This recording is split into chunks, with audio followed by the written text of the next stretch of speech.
மிக குறிப்பா இப்போ அந்த புகைப்படம் தொடர்பான சர்ச்சை தான் இப்போ தமிழ்நாட்டில் பெரிய அளவுல இருக்கு. அவர் பிரபாகரனோடு புகைப்படம் எடுத்துக்கொண்டார், அந்த புகைப்படம் போலியானது அப்படிங்கிற ஒரு சர்ச்சை போயிட்டு இருக்கு.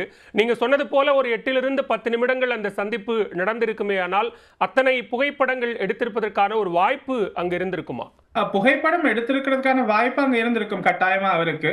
ஏன்னா போறவங்க கூட வந்து கட்டாயம் அவர் வந்து புகைப்படம் எடுத்துக்கன்னு கேட்டாங்கன்னா அவர் கட்டாயம் எடுத்துப்பாரு. அதுல ஏன்னா இவர் வந்து அவர் அழைச்சுதானே போயிருந்தாரு.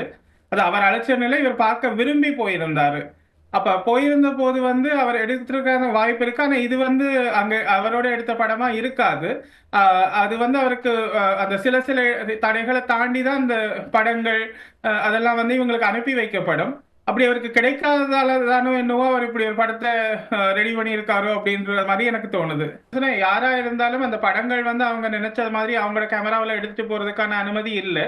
அது குடும்ப உறவினர்களானாலும் சரி யாருனாலும் சரி அப்படிதான், பாதுகாப்பு காரணம் கருதி அது முதல்ல எல்லாம் பரிசோதனை செய்யப்பட்டு அதுக்கப்புறம் தான் அவங்களுக்கு அனுப்பி வைக்கப்படும். அந்த மாதிரி என்ற பொழுது இவர் இவர் எடுத்துக்கிட்ட புகைப்படத்தை வந்து இவர் ஒருவேளை கேட்டிருக்கலாம், அவங்க கொடுக்காம கூட விட்டுருக்கலாம். அவருக்கு ஏதாவது காரணம் கருதி கொடுக்காம விட்டுருக்கலாம். அதனால அவர் அப்படி ஒரு படம் இல்லைன்றதுக்காக அவருடைய அரசியலுக்கு இப்படியான ஒரு படம் தேவை, அவரோட நிக்கிற மாதிரி ஒரு படம் தேவை என்றதுக்காக அவர் உருவாக்கி இருக்காருன்றதை இப்ப நாங்க புரிஞ்சுக்கிட்டோம் அது.